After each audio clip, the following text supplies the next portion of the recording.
Hi, Neil Lazarus here. 5 days of war culminated at 10 o'clock at night.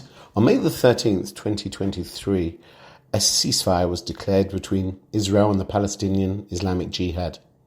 At 11 o'clock that night, calm had been restored after an hour of rocket and mortar fire from terrorist operators and aerial operations by the IDF on the Palestinian Jihad military terrorist targets.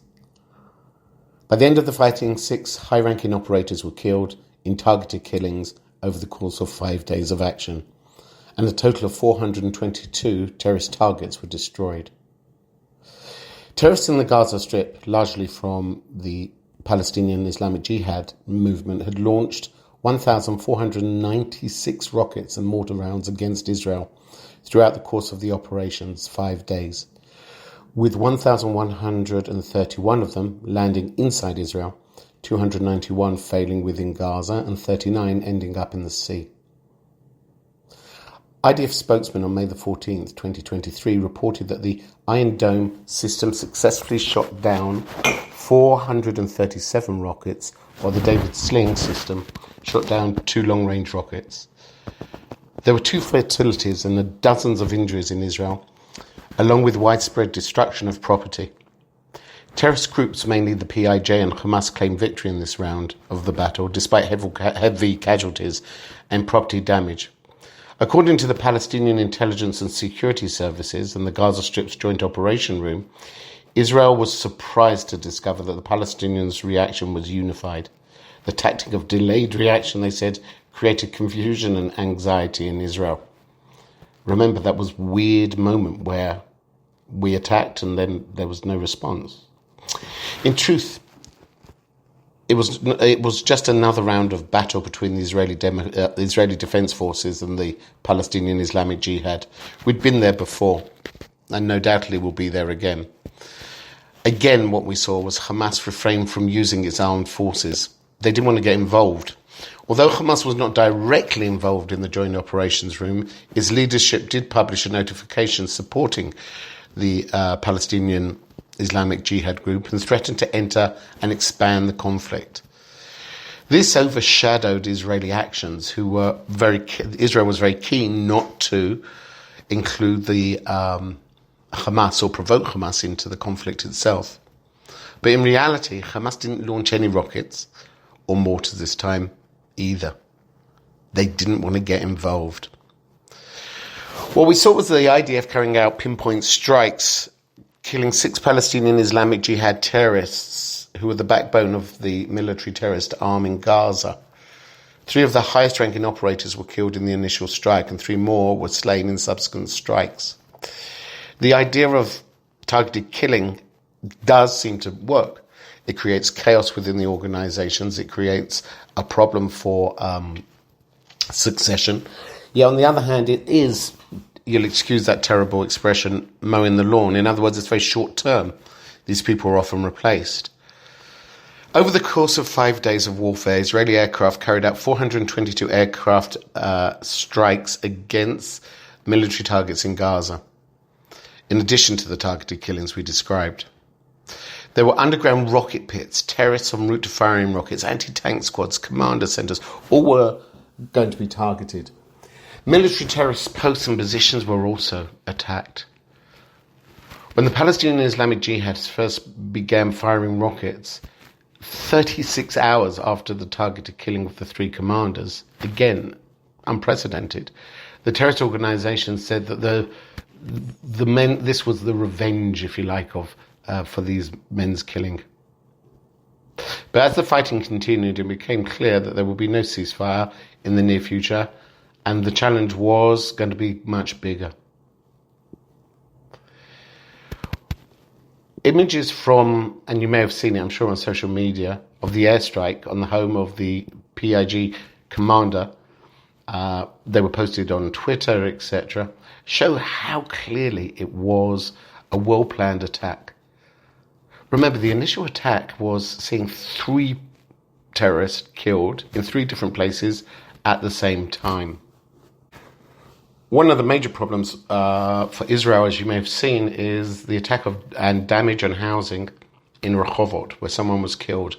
What we saw there was very much the failure of the Iron Dome to work as much as it should have done.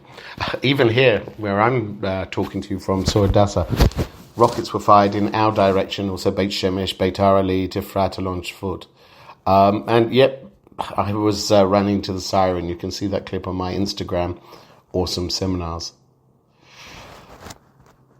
Both the Islamic Jihad and Hamas, I think, took pride in their missile attacks on Jerusalem, describing Jerusalem as occupied and that this was a resistance, the normal. What I think is also interesting was that there was not, as we've seen before, a major rise in violence of the Israeli Arab community. There we didn't see problems. And again, whether it was too short a campaign, whether that had been preempted before, we'll have to wait and see. Egypt again proved itself as an important player in the region and instigated a ceasefire. Having failed initially, they managed to get both sides to agree to stop firing. As always, both sides claimed victory. The Israelis said that they had weakened the Palestinian Islamic Jihad, and the Palestinian Islamic Jihad said that they had sent Israelis to the shelters. The reality is nothing's changed. The reality is 33 Palestinians were killed during the operation, including 6 children and 3 women, according to the Gaza Ministry of Health. Nothing's changed in that we saw rockets being fired at Israel. Nothing's really been changed in a bigger problem. You see, Israel has got an awkward relationship with the Palestinians, the Palestinian Hamas. I always think it's a bit like a divorced couple that wants to be separated but can't quite. See, many of you may think, why is it that Israel doesn't just get rid of Hamas? Let's say that was possible, which I'm not sure it is. Hamas would, the destruction of Hamas would create a vacuum. Those vacuums are always filled. So to some extent, Hamas provides an address for Israel. The trouble is that address, we assume, would keep quiet and keep calm on the Gaza border. Today, that's failing. Perhaps, we need to start reassessing what our relationship is. But we also are open to a new front. I'm speaking hours before the flag march in Jerusalem, and we're not sure what's going to prevail today.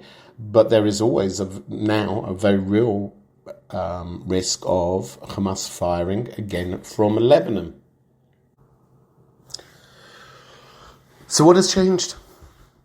Nothing. Absolutely nothing. Let me correct that. There has been some changes. One, we've seen Netanyahu go up in the polls. In the past, before this campaign, Netanyahu's rating was plummeting, especially over the reform, I hate that word, the trampling of the justice system here.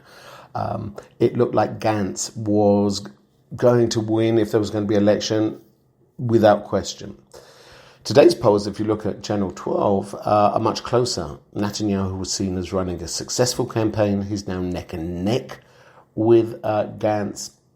So certainly the campaign helped Netanyahu in the polls. What else has changed? Coalition partners, Ben Gvir, who was saying that Israel's response wasn't hard enough, got quiet, became quieter. But only for a short while. We already see Ben Gvir, which maybe is by his nature, rebelling against the government again. The irony could be that Netanyahu's government could be brought down by the far right and the Haredim, despite what they received in the last budget. Remember Hezbollah in the north? I throw that out. There was a conversation between Hassan Nasrallah, the head of Hezbollah, and the leaders of the Palestinian Hamas movement.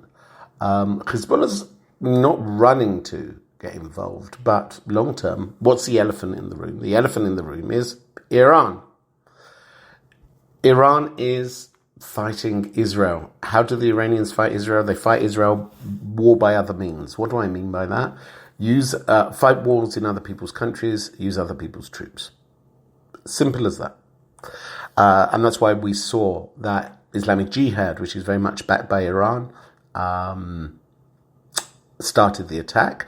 It's also why Hamas, who gets funding from Iran, didn't really oppose it openly.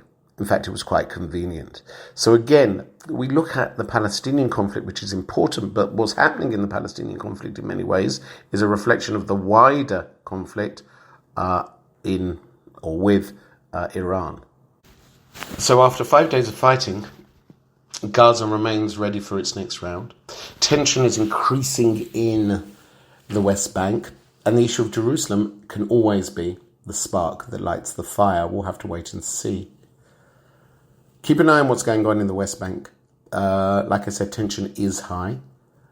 But as I mentioned, everyone has to look at what's going on now with Iran.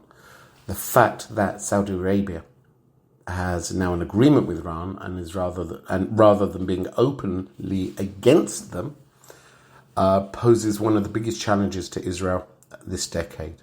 But maybe, hey, that's for another time. Those are the thoughts. Be in touch. I hope that puts some sense into things. And hopefully we'll see you on my next round of speaking tours, which I am now organising. So if you're interested in bringing a live event or even a Zoom event, which is live, either of the two, drop me a line at awesomeseminars.com.